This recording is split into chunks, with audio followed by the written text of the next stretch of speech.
when it comes to prepping and survival, if we're not careful, we get kind of locked into a certain thought process. And a lot of people get into more of the lone wolf kind of idea. One of the things about history and the history of man is that we have worked together to build our society and to build groups of people. And all this has led to producing different type things that people need, and a lot of trading goes on. But a lot of these older processes have been lost. One of the things that we did this weekend was go to the Renaissance Festival. They hold them all over the country. The one we went to was the Carolina Renaissance Festival that's held every year in Charlotte, North Carolina, or outside, actually Huntersville. I'll have a link down below if you're ever interested in attending. Thousands and thousands of people go to these festivals. Of course, there were a lot of different costumes and people go all out. And it's pretty interesting. And then there are people like me that just go just to observe and to watch and just to enjoy what they put together. This is a permanent facility, and it's held for 2 months every weekend during October, November. A really cool place. And the reason I brought this video to you was because of a lot of the ancient processes. People are making things right there, and they're doing demonstrations. This guy was a master at pottery. Obviously, he'd been doing it for a long time, and so he was showing his wares. We ended up buying quite a bit of pottery while we were there because, number one, it's beautiful, but in a primitive SHTF type situation, grid down, this could be important to be able to, create bowls and plates and different things, utensils that you might need. But in my mind, I was thinking, this man can pass this along, pass the ability to, show how to produce these different items. Another thing that was really cool was a blacksmith that was there, and not only was he showing and demonstrating, some of the processes that go in, he was also instructing. And his processes were completely hands-on. I mean, there was nothing electronic going on. He had made the forge that he was using, the billows to make the air and to build that fire up. He was also going through a lot of the processes of blacksmithing and the art of blacksmithing, taking metal and forming it and into things that are usable. And one thing about an SHTF situation, there could be a lot of scrap metal around that could be used to make knives and swords, spears. He made armor. I mean, you name it. This guy had a lot of different wares. Now these people are selling these wares, and I'm going to have some links if if I saw something and I was able to get the information where you could actually go and purchase some of this, and that's more of a thank you to these guys just for being there. There's also glass blowing, which of course can form into a lot of different things that we can use. And the guy that was doing the demonstration, he had made a lot of his different tools and the ovens, using a barrel, using things that creating the fire to be able to produce, and then going through the different process. And again, this guy can teach and can pass that along. And so it's a really great resource to have these people that are performing these old ancient ways to do things that we can glean some information. There was also candle makers. Now these guys weren't necessarily making candles here at this demonstration, but they were decorating the candles and going through some of the process. And it was just really fascinating to watch these guys that are masters at what they do put together a lot of these things. I mean, some of these candles ran up to $200 a piece. But it was really fascinating to watch and to see that, we go into a store and we just pick up what we need. But how are these things made? What are the processes that are being done? And how can we use those later on in a grid down situation? Now there was a girl there that was using a weave, and she was forming cloth. And then they take that cloth and they make clothes. And it was really neat to see this thread that was being woven together and then put onto a roll. And then afterwards, of course, they began to produce different clothes. Very well quality. I mean, it was just beautiful. And so it was just one of those processes that was fun to watch. I mean, really, all these things are simple. It's a lot of things that man has been doing, again, for thousands of years. And in fact, one of the guys was doing a falconry demonstration. There were hundreds of people watching these falcons.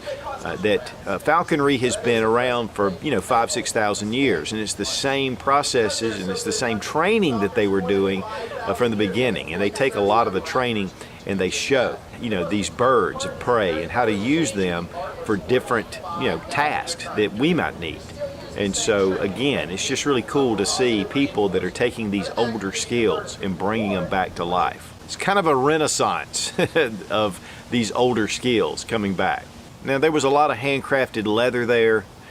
Didn't really show anybody actually making anything, but you saw their wares.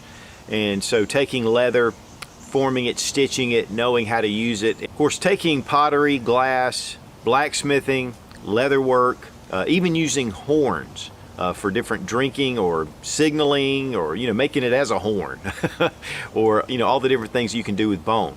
It's very similar to the uses video that I do, that you've got to improvise to survive. One of the things about a grid down situation is that there's going to be a lot of time to hang out, and it's one of the things that it's been stolen from us, honestly. Is with TV and all the things that go on, we have all these shows ready to watch, and it's made people to be very reclusive. We tend to stay in our homes. We tend not to go outside a lot. In a situation to where we don't have electricity, that's going to change. And there were a number of different shows going on where they were just having fun, and people were getting together and laughing, and is in groups. And I think that's one thing that we'll definitely see, in a grid down SHTF situation. Also, musicians just playing. Now, definitely we go to concerts, we go to shows, and we do these things for special occasions. But this could be something that we rely on more and more for entertainment, to pass the time, and to have social events and to get out. The musicians they had there were really incredible. They were playing all kind of different instruments, whether it was little mandolins or harps. That was really neat, just seeing these musicians perform. And there were a lot that I just didn't film because there were so many different things out there.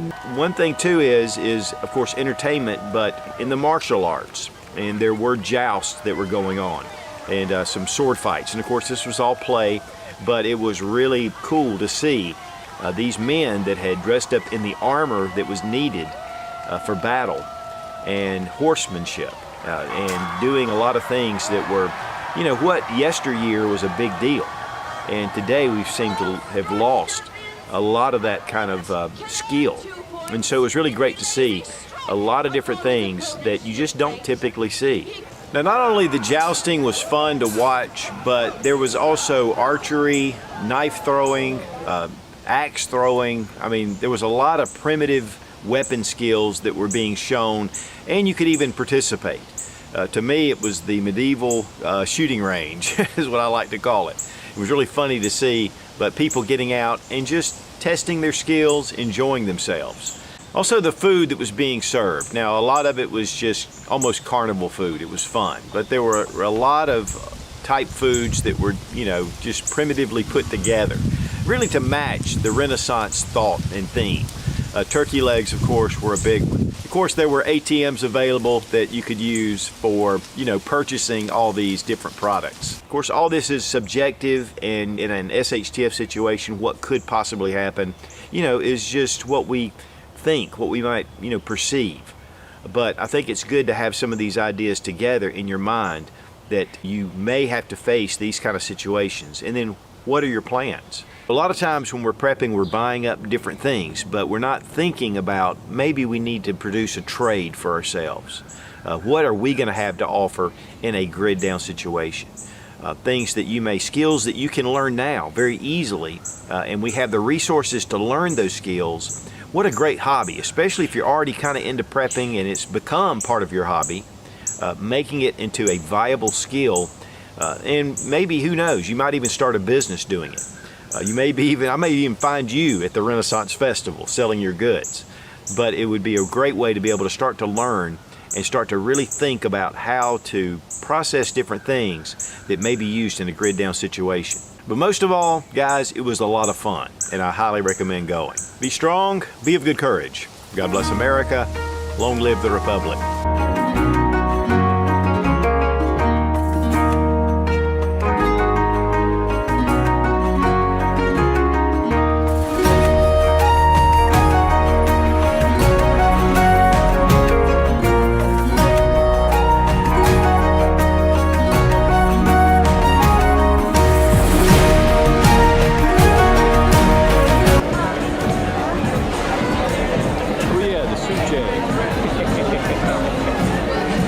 one of the things about a grid down SHFTH, of course, you know, all this is and so went and we observed this potter, and he was, you know, doing his work on the potty wheel. He was doing his work on the potty wheel. It was not really G-rated.